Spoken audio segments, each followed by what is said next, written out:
Martín Sastre es director de cine y artista multidisciplinar. Ha trabajado con vídeo, escultura, fotografía y dibujo.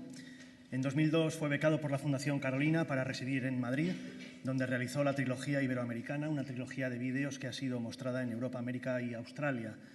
Otro de sus primeros trabajos en España fue Planet Sastres, exhibido aquí en la Casa de América. Desde entonces ha realizado numerosos trabajos que han recorrido museos y galerías de arte de todo el mundo. Su primer largometraje ha sido Miss Tacuarembó, ganador del Premio Alma al mejor guión y la Biznaga de Plata a la mejor película en Zona Cine del Festival de Málaga 2011. El título de su intervención, de artista a director, de Clark Kent a Superman.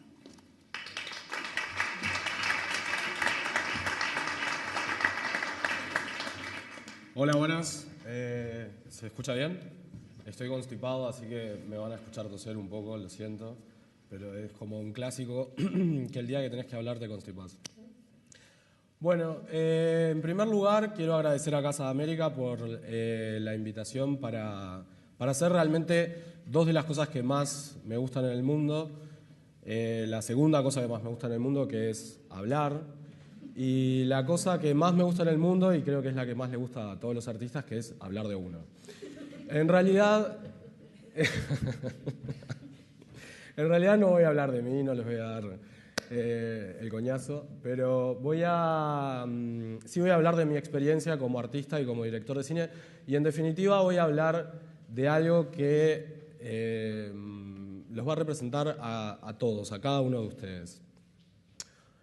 Porque, a ver, para comenzar me gustaría decirles una verdad, algo que no se dice mucho, pero que ya es hora que sepan, y es que tanto el arte como el cine son mentira, no existen.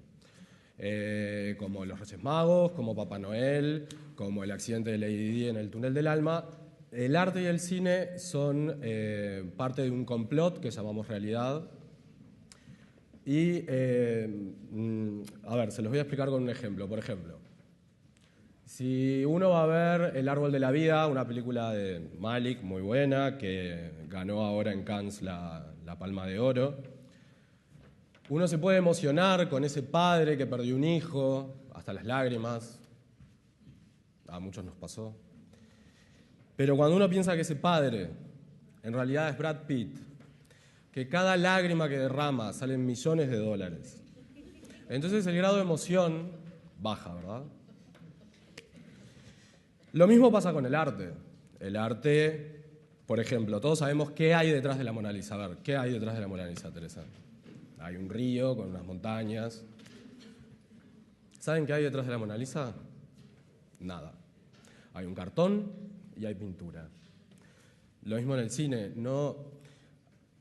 Lo que estamos viendo ahí, eso que no solamente entendemos, sino que además nos sentimos identificados, sentimos nuestros sentimientos ahí, es simplemente una proyección de luz en una tela. Realmente no es nada. Bueno, aclarado este tema, cuando Casa de América me propuso hablar sobre las diferencias entre ser artista y director de cine, las similitudes y las diferencias, perdón, no puedo dejar de mirar el reloj.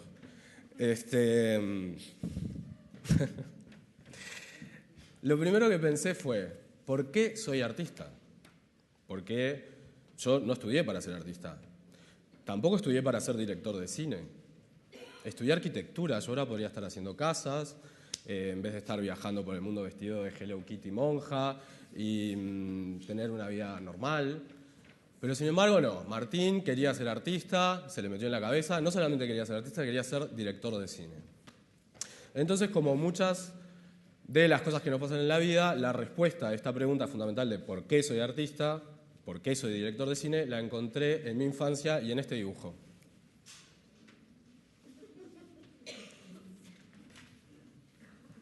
¿Alguien sabe qué es esto?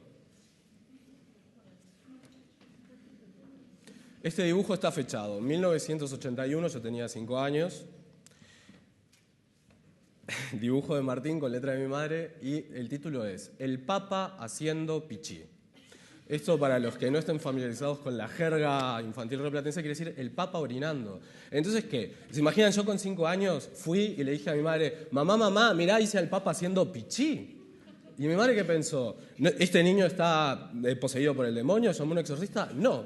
Mi madre probablemente dijo, Martín va a ser artista. Entonces, ¿qué pasa? El arte, en realidad, está relacionado a una creencia. Primero uno tiene que creer en algo. Y esto lo que me hizo cuestionarme es si uno no es lo que los demás creen que somos, ¿no? Por algo yo estoy acá, porque hay gente que cree que yo soy artista y cree que soy director de cine. Pero, entonces, bueno, más o menos en la misma época de este dibujo, perdón, les quiero agregar algo. El micrófono, esto es un micrófono. Yo creía que el Papa era parte del grupo Kiss, por eso está sacando la lengua. No me pregunten por qué. Bueno, más o menos en la misma época de este dibujo pasó un hecho traumático en mi vida, como en la vida de todos ustedes, que fue la primera vez que fui al cine. Fui con mi abuela Lala a los cines Sensa de Montevideo, que esto era en la época antes de los multicines, ¿no? Eran aquellas catedrales que entrabas, imagínate yo, 5 años, ¿no? Que parecía que vivía un dios gigante, invisible ahí adentro, pantalla de 20 metros, y mi abuela me llevó a ver Fantasía de Walt Disney. Hecho profundamente traumático en mi vida, ¿no? La película más alternativa de Walt Disney fue la primera película que fui a ver. Y parece que eso me marcó a tal punto. Hay una secuencia, especialmente en esa película, que me marcó mucho. Para los que no la vieron, es una secuencia que se llama El aprendiz de brujo. Mickey Mouse es el aprendiz de un brujo, que el brujo se va como a dormir una siesta, entonces Mickey Mouse le quita la gorra, se la pone, y como si fuese el director de una orquesta empieza a dirigir una orquesta de escobas que empiezan a hacer su trabajo, y después hace como una especie de viaje astral, y empieza a dirigir las mareas y las galaxias y todo el universo. Bueno, parece que esa secuencia me marcó mucho. Y está relacionada con el primer registro que tengo de haber dirigido algo.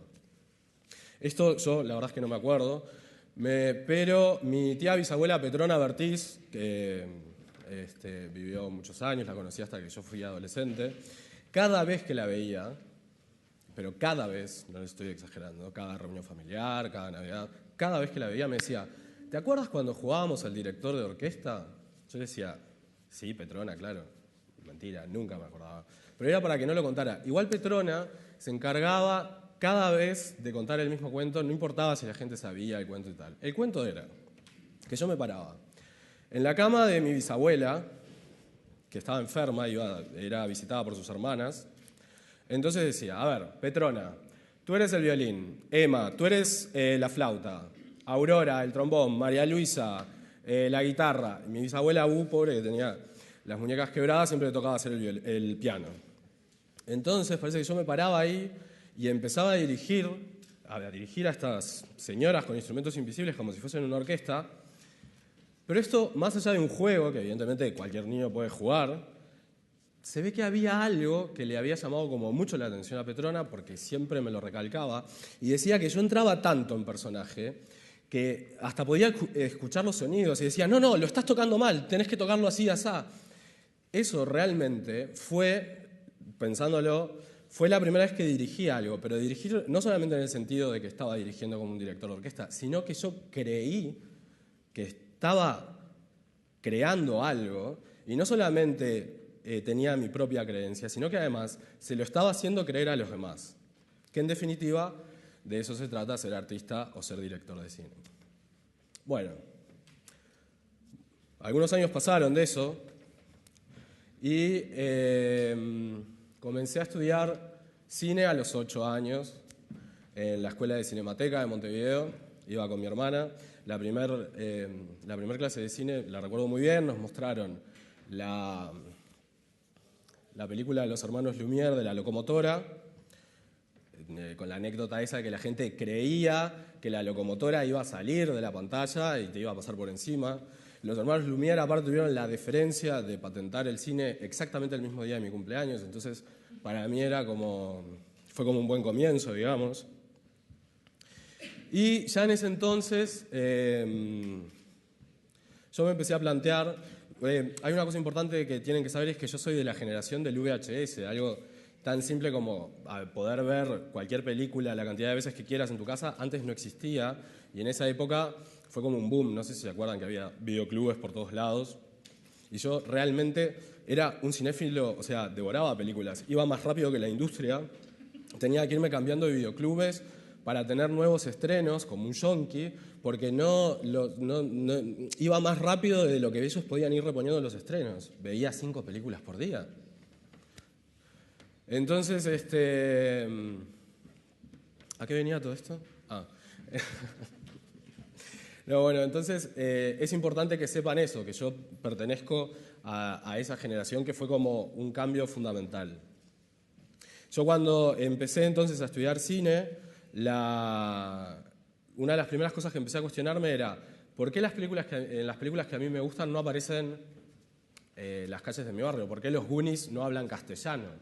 ¿Por qué es Volver al Futuro? No es en Montevideo, todo era en otros lugares donde yo no sabía ni dónde quedaban y donde no me sentía familiarizado con nada era algo con lo que me podía sentir identificado. Entonces ahí, 8, 9 años, estuve 4 años estudiando ahí en la Escuela de Cine. Yo me propuse realmente que algún día iba a ser director de cine.